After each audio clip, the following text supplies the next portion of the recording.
Typing സെൻറ്ററിന് വേണ്ടിയിട്ടുള്ള software ആണ്. ഇതിൽ മെനു കമ്പനിയിൽ company creation, service name entry, area, employees entry, customer entry, service provider, bank.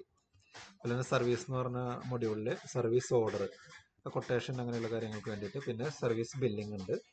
പിന്നെ അക്കൗണ്ട്സിലാണെങ്കിൽ account head create ചെയ്യാനുള്ള option, cash receipt, cash payment, journal entry ചെയ്യാം. അതുപോലെ ബാങ്കിൻ്റെ ഡീറ്റെയിൽസ് എൻട്രി ചെയ്യാനുള്ള ഓപ്ഷൻ ഉണ്ട്. പിന്നെ അതിനെ ബേസ് ചെയ്തിട്ടുള്ള റിപ്പോർട്ട്സ് ആണുള്ളത്, ലെഡ്ജർ, സർവീസ് റിപ്പോർട്ട് അങ്ങനെയുള്ള കാര്യങ്ങൾ. ഇതിൽ കമ്പനി ക്രിയേഷനിൽ കമ്പനീൻ്റെ ഡീറ്റെയിൽസ് കാര്യങ്ങളൊക്കെ എൻട്രി ചെയ്യാൻ വേണ്ടിയിട്ടുള്ളതാണ്. അതേപോലെ തന്നെ സർവീസ് നെയിം എന്ന് പറഞ്ഞു കഴിഞ്ഞാൽ നമുക്ക് വരുന്ന സർവീസുകൾ എന്തൊക്കെയാണോ അത് നമുക്ക് ആദ്യം തന്നെ ഇതിൽ എൻട്രി ചെയ്തിടാം.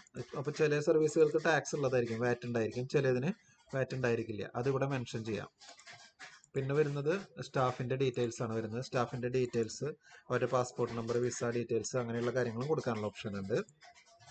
പിന്നെ വരുന്നത് സർവീസ് പ്രൊവൈഡർ വരുന്നുണ്ട്. സർവീസ് പ്രൊവൈഡർ മീൻസ് നമുക്ക് ഇപ്പോൾ എന്തൊക്കെയാണ്, ഇപ്പോൾ ഈ ദിർഹം അതുപോലുള്ള സർവീസുകളൊക്കെ നമുക്ക് പ്രൊവൈഡ് ചെയ്യുന്നവരുടെ ഡീറ്റെയിൽസ് ഇതിൽ എൻട്രി ചെയ്തിടാൻ പറ്റും, ടോപ്പ് അപ്പ് ചെയ്യാനും കാര്യങ്ങൾക്കും വേണ്ടിയിട്ട്.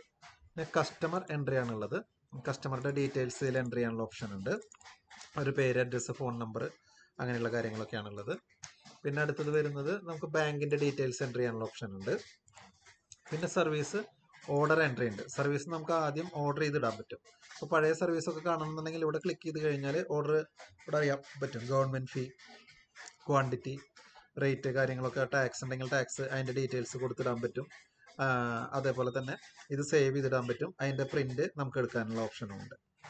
അത് കഴിഞ്ഞ് പിന്നെ വരുന്നതാണ് സർവീസ് ബില്ലിംഗ് എൻട്രി വരുന്നത്. സർവീസ് ബില്ലിങ്ങിലാണ് സാധാരണ നമ്മൾ ബില്ല് ഇൻവോയ്സ് ചെയ്യുന്നത്. ഇൻവോയ്സ് ചെയ്യുമ്പോൾ തന്നെ ഇപ്പോൾ പഴയ ബില്ലുകളൊക്കെ കാണണമെന്നുണ്ടെങ്കിൽ ഇവിടെ ഏരോ ഉണ്ട്. ഏരോയിൽ ക്ലിക്ക് ചെയ്ത് കഴിഞ്ഞാൽ പഴയ ബില്ലുകൾ കാണാം. അതുകൂടാതെ ഇവിടെ ഫൈൻഡ് ഓപ്ഷൻ ഉണ്ട്. ഫൈൻഡ് ക്ലിക്ക് ചെയ്ത് കഴിഞ്ഞാൽ പഴയ ബില്ലുകൾ കാണാനുള്ള ഓപ്ഷൻ ഉണ്ട്. റിപ്പോർട്ടുകൾ എടുക്കാനുള്ള ഓപ്ഷൻ ഉണ്ട്. നമുക്ക് ഓരോ ബില്ലിലുള്ള പ്രോഫിറ്റ് സെപ്പറേറ്റ് അറിയാൻ പറ്റും. ഇപ്പോൾ ഈ കസ്റ്റമർക്ക് ഈ ദിവസം അടിച്ച ബില്ലാണ്, അവർക്ക് കൊടുത്തിട്ടുള്ള സർവീസുകൾ ന്യൂ വിസ കോസ്റ്റ് ആണ്, അഡ്വാൻസ് പേയ്ഡ് ആണ്, ഡേറ്റ് ഏത് ദിവസമാണ് പ്രൊവൈഡ് ചെയ്തിട്ടുള്ളത്, അതിൻ്റെ കോസ്റ്റ് എത്രയാണ് വരുന്നത്, അതിൻ്റെ ഡീറ്റെയിൽസ് വന്നു. ഇപ്പോൾ സിർക്കോൺ സർവീസ് ഫീ, അതിൻ്റെ സർവീസ് ഫീ എത്രയാണ് വരുന്നത്, അതിൻ്റെ ഡീറ്റെയിൽസ് എൻ്റർ ചെയ്തു, അതിൻ്റെ എമൗണ്ടും കൊടുത്തിടാൻ പറ്റും. ഇനി നമുക്കിത് പ്രിന്റ് കൊടുക്കുന്ന സമയത്ത് നമുക്ക് ഇതിൻ്റെ പ്രിന്റിൻ്റെ ഡീറ്റെയിൽസ് വരുന്നുണ്ട്.